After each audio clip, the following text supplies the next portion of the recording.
I'm going to show you how to replace your brake pads on your car.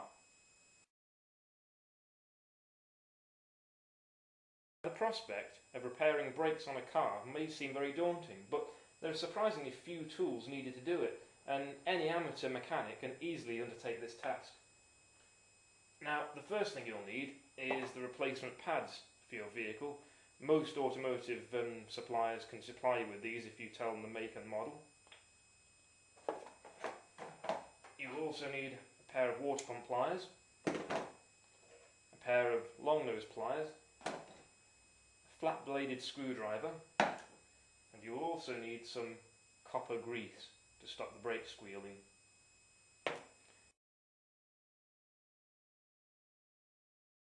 To make things a bit easier once the wheel's been removed, you can see that the caliper is aligned up parallel with the car.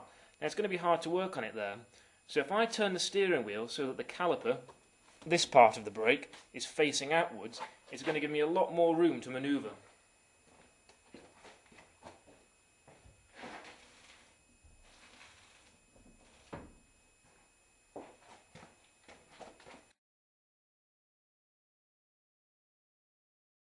This is the most difficult bit of the operation, removing the old pads. The first problem we have is we need to remove these two pins here that hold the pads on. Now these pins here are held in by this little spring here, and this is where you need your long nose pliers to pull this spring out. It should pull out.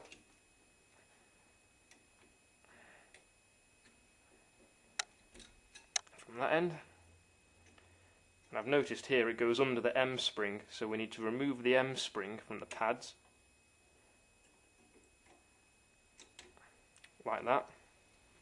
Push the M spring up, that should give us some more play, and then pull out the locking spring, and there we have the locking spring.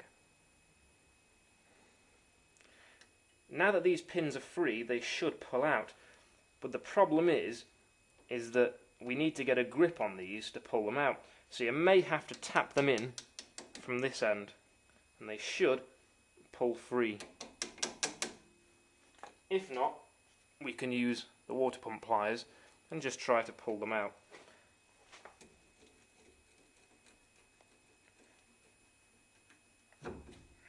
There's one.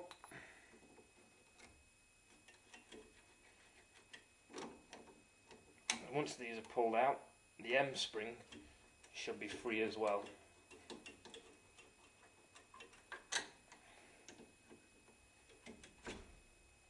And then we can take our M spring away.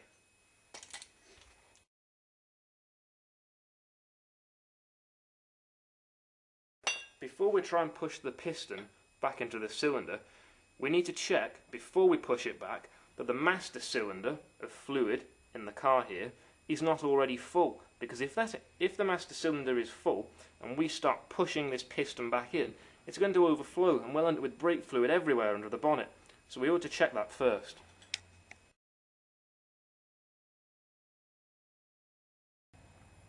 Here we have the brake master cylinder, and it's worth checking the fluid before we push the piston back just to make sure that it's not going to overflow when we do.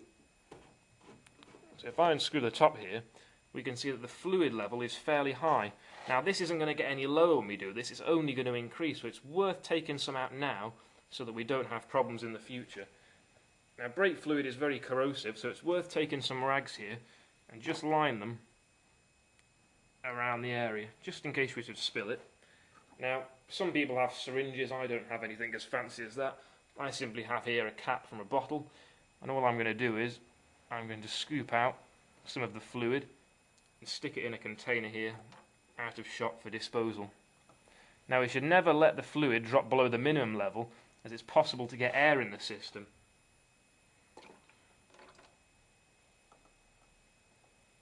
So I'm just going to take enough out so that it shouldn't overflow.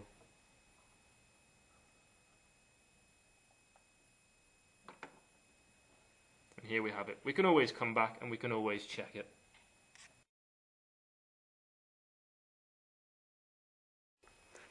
Now that we've checked the master cylinder's okay for fluid level, we can go ahead and try and push the piston back. There are many ways of doing this. Some people like to dismantle the caliper and push the piston back. Other people simply use a flat-bladed screwdriver and push between the disc and the pad.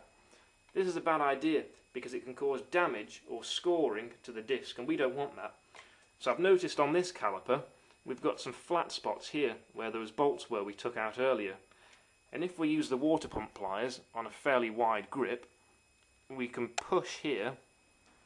Doing this is pushing the pad back into the piston, and in turn the piston is pushing the fluid back up this tube here into the master cylinder.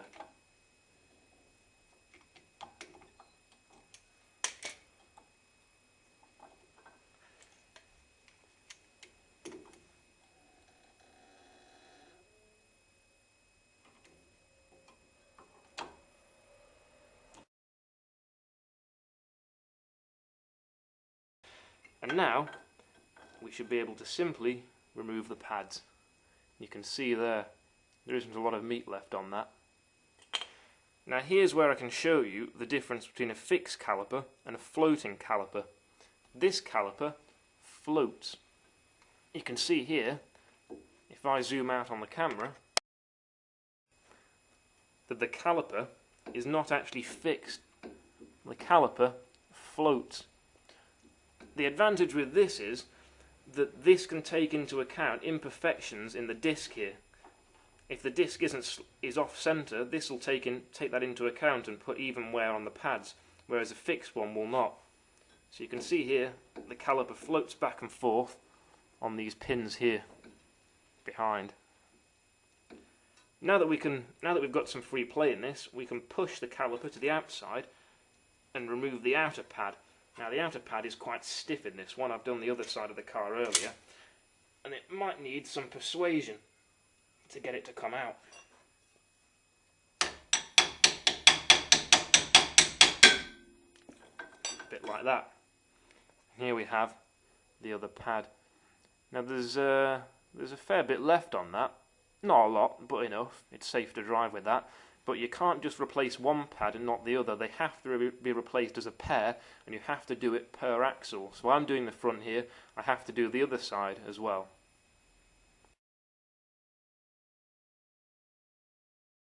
Just as a comparison, I have here the new pad, and I have here the older pad, and you can see what a difference they are, how much material is lacking on the older pad, and how much there is on the newer one. Now, preparing this newer pad, you will need your copper grease.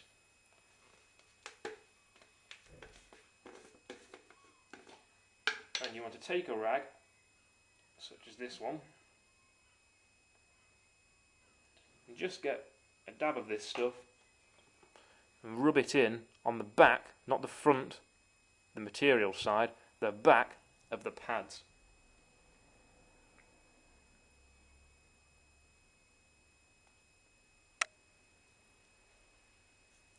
A bit like that.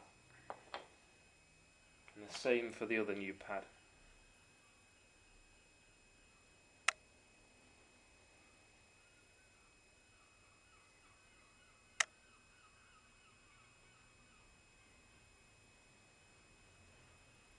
And this is to help stop the squealing and the juddering with the new pads.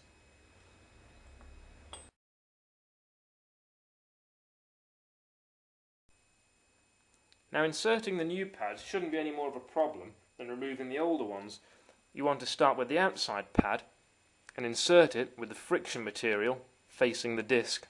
So I'm going to pull the caliper towards me, slide in the new pad, and then push the caliper to the inside of the car to give me enough room to put the inside caliper in.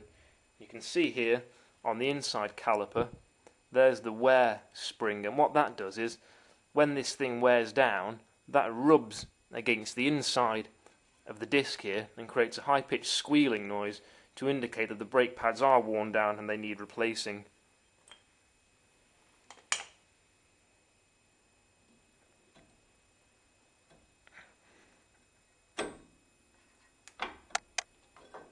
And there we have it.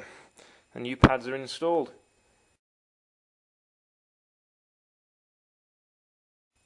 The reassembly of the caliper is the same process as dismantling it. You want to start with this pin at the top here, remembering the M spring, and just push the pin through the outside pad first. You may need to pull the pads up and down to get the depth right on them. And there we have it. We then want to slide on our M spring here.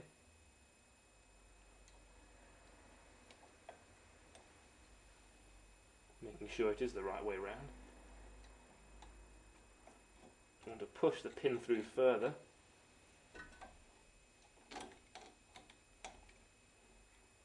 And locate the outside pad, which has slipped down slightly.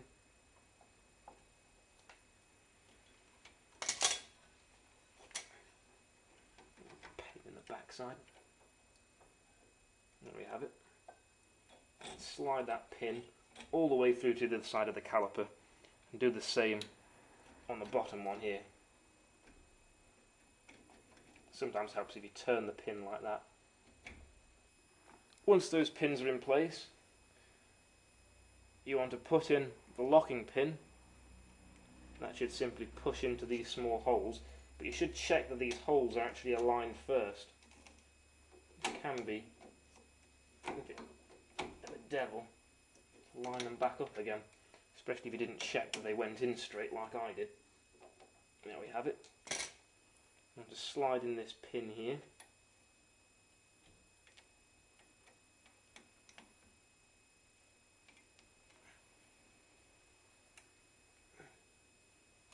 And just push it in. And there we have it. We want to reinsert the M clip into the sides of the pads, and there we have it. The changing of a car's brake pads.